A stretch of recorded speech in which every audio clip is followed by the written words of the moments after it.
Return to sport testing is one of our specialties. So we do this with all of our athletes that are trying to get back to sport, but also we have this open for that if somebody else has rehabbed elsewhere and they just want to know where they are in their rehab process, or they're going back to sport and haven't been tested, we can do that testing for them. So for us, the return to sport testing includes a functional movement screen, a Y balance test, and a hop test assessment. There's other components as well as we're working with our athletes here and we're taking them from early phase to late phase. But if we're just going to look at those three things, the FMS, Y balance, and hop testing, that's going to give us a really good picture of where they are, being able to compare their involved side versus their uninvolved side.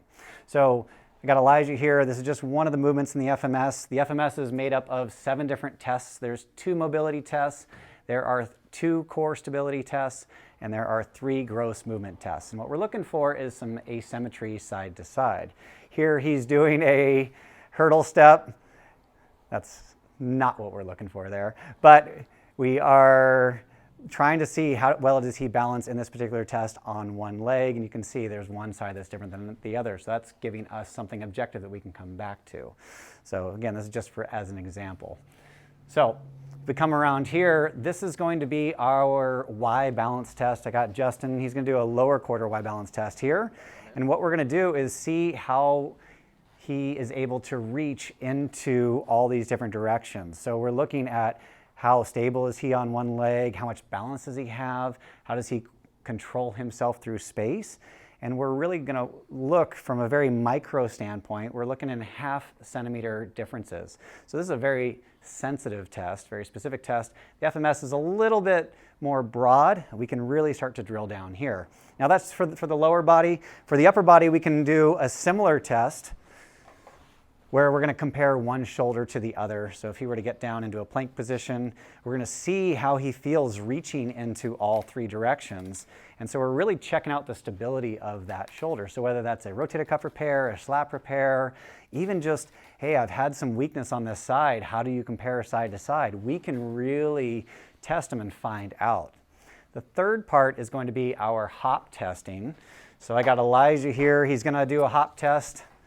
He's going to go out on one leg as far as you can go. Boom!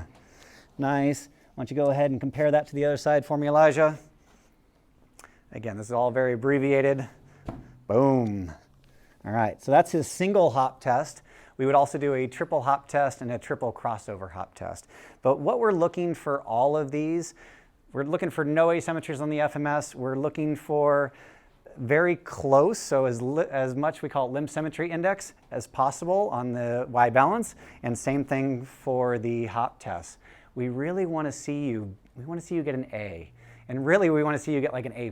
So we want 95% or better, and really if we can get you to 100%, then we know that you are operating on your involved or your rehab side just as well as on your uninvolved side.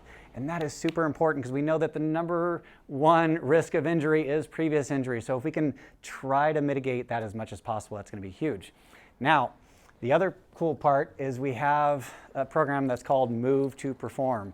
And so we can take all that data and put it into Move2Perform, and we can even see here, and Move2Perform is super cool because it's based on age, gender, level, and sport. So if we want to take a high school female soccer player and compare her to other high school female soccer players, we can do that. If I want to take other 40-plus-year-old CrossFit athletes, I can compare myself to those people.